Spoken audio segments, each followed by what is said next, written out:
One of my favorite ways to go ahead and increase mid-back mobility is assisted thoracic rotation.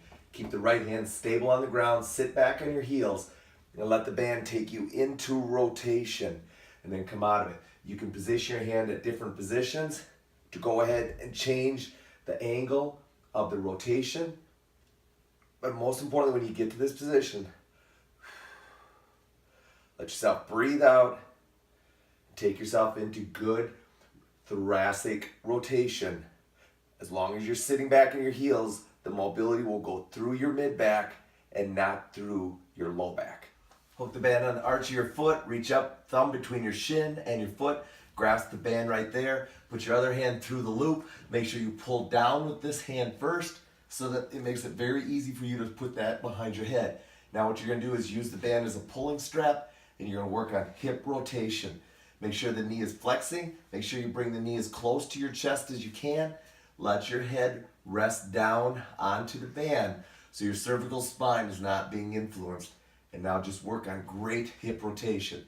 Keep that left leg flat against the ground as you go ahead and pull this foot towards your shoulder. Hamstring flexibility, put the band on the arch of your foot. You want to go ahead, hook the band behind your head, reach up inside.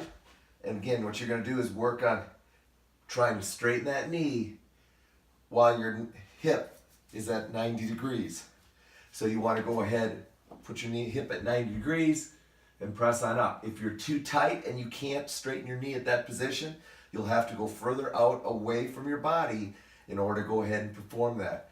But do some stretches where you bring your knee in as close to your chest as you can and then press up. Let yourself breathe out as you press. Inhale as you come down. Single arm high rows are going to go ahead and lengthen out the posterior part of my shoulder while I'm working on rotation. If you want to make it be a higher position, you can kneel and work on rotation here, making you reach. Quick transition, just turn around, go opposite hand, and again, you're working on big reach to really make it work on rotation, but you also want to work on that posterior shoulder stretching.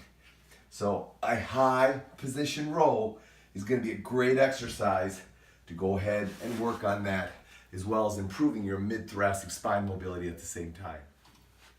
Split squat press is going to allow you to go ahead and open up your hip flexor on the right side, working on your trunk stability to keep your balance.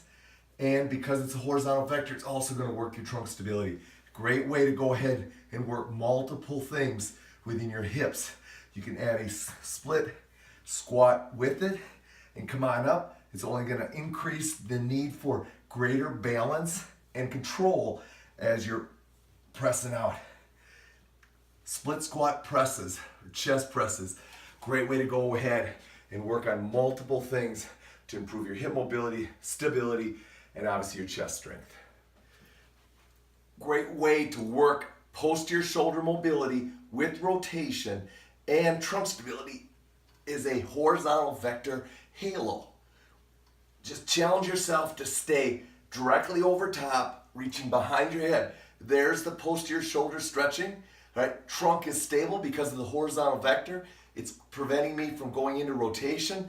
So you're working on a lot of great things with horizontal vector halos that are very consistent with doing things out here like throwing or swinging a golf club, because you're going to have to keep your stability, you're going to have to keep your ankle, knee, and hip flexion while you're challenged with a horizontal vector, which is going to go after your trunk. Horizontal vector halos. Ground zero swings are going to emphasize hip hinging. So in any position where you have to set up and maintain a good hip position, like with golf or like with any kind of swinging motion, tennis, anything like that, hip hinging is going to go ahead and be key. The best way to work on that is just doing a simple ground zero swing, working on hip mobility. You can also change that up by not allowing your knees to bend and just work a double leg RDL or straight leg deadlift. Two ways to go ahead and impact hip hinging by using a horizontal vector. Front squats are a great way to just go ahead and improve overall lower body strength and hip hinging capabilities. Place the band at your shoulders, bring your hands underneath. You're welcome to hold in what we call the rack position and go ahead and work on simple front squats.